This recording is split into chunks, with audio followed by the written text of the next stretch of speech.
ang tamang time interval of posting? Sa akin ay ginagawa ko, mag-post ako ng reels, long form video or short form video, text post, picture post, stories. Ito yung strategy ko. Actually, sabay ko yan tatlo na i-post ko yan sila ng sabay-sabay. Ngunit, ang interval ay hindi magkapareho. Sa stories, every 1 hour. At generally, yung reels natin, long form o short form video, the suggested is 3 to 4 hours. Ngunit sa akin ngayon, ginagawa ko naman ito na 2 hours interval na lang. Dahil naniwala ako, more posting, more chances of earnings. For months na ginawa ko ito, many months, ay wala naman akong natanggap na notification na nagkaroon ako ng isang paglabag sa community standards. As long as ang ginagawa ko ay ang time interval. Iba ang assessment ng time interval sa reels, sa long form video at saka sa short form video compared with the text post and also the picture post and stories. Dahil they are of different media types. Kaya kapag sinabay natin sila na apat, ay maaari hindi pa rin tayo magkaroon ng tinatawag natin na sunod-sunod na posting in seconds or in minutes. Dahil ang bawat media types ay they are evaluated differently. Tulad ng ginagawa ng iba, sabi nila, sa umaga ay mag-post sila ng reels. Then, mga 9 or 10 o'clock, picture post. By lunchtime, they will have text post. At isabay na rin after 1 hour ang stories. Kung yan ang gagawin natin, we'll have just a limited post of our content. Dahil hintayin mo pa yung matapos yung 2 hours, 3 hours ng iyong reels before you can have your another media type post.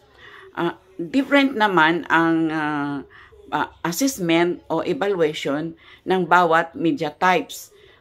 Kaya sa akin ay iwan ko lang sa inyo kung sundin nyo ito. Sabay-sabay ko na nag-post pagkagising ko sa umaga. It will depend. Sometimes nagising naman ako ng 6 o'clock. So pagkagising ko, hindi pa agad ako mag-post. Magkaroon pa ako ng engagement sa post ko at sa ibang content creator. Ngunit kadalasan ginagawa ko bago matulog sa gabi ay lahat ng mga comments ay binigyan ko ng return reply. Kaya lang there are times na sobrang akong antok, mga 9 o'clock or 10 ay gusto ko nang matulog dahil na sleepy na talaga. Kaya hindi ko na mapigilan. There are only few times na hindi ko agad makomplito na mabigyan ng reply ang lahat sa comment section. At usually, 10 or 11 ako natutulog kapag hindi lang talaga ako naging sobrang sleepy na, tinatapos ko yan. Ngunit kung talagang nandyan na yung pagdating na gusto ko na talagang matulog ay 9 o'clock. Kaya hindi ko yan matapos na mabigyan lahat ng return reply.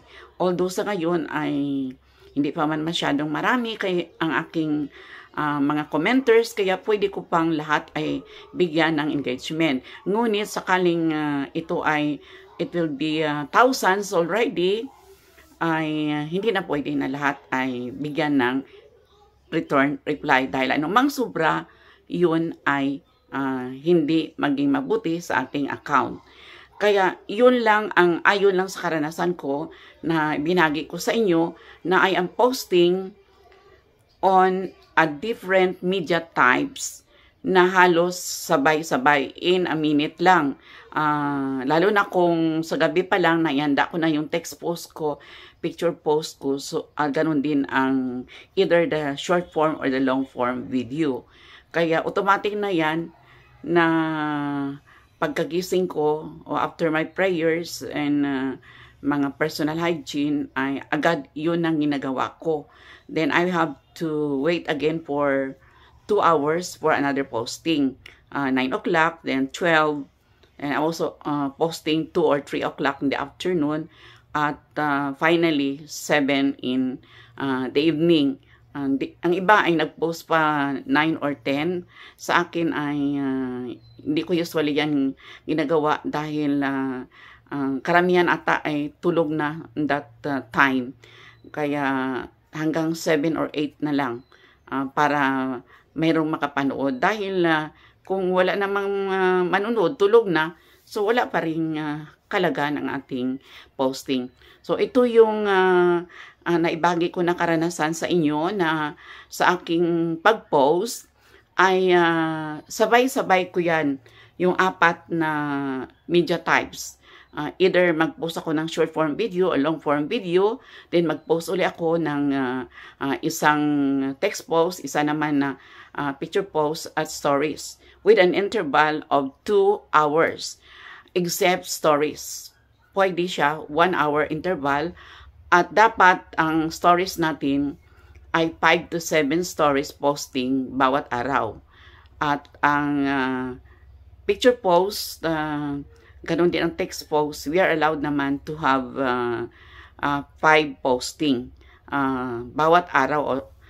Ang reels or short form video, generally it is 2 to 3 posting. Mix na yun, may long form or short form. Ngunit ako kung minsan, there are times na karoon ako ng not only 3 but 4 to 5 either short form or long form video. Mix na yun every day. For many months, ginagawa ko ito.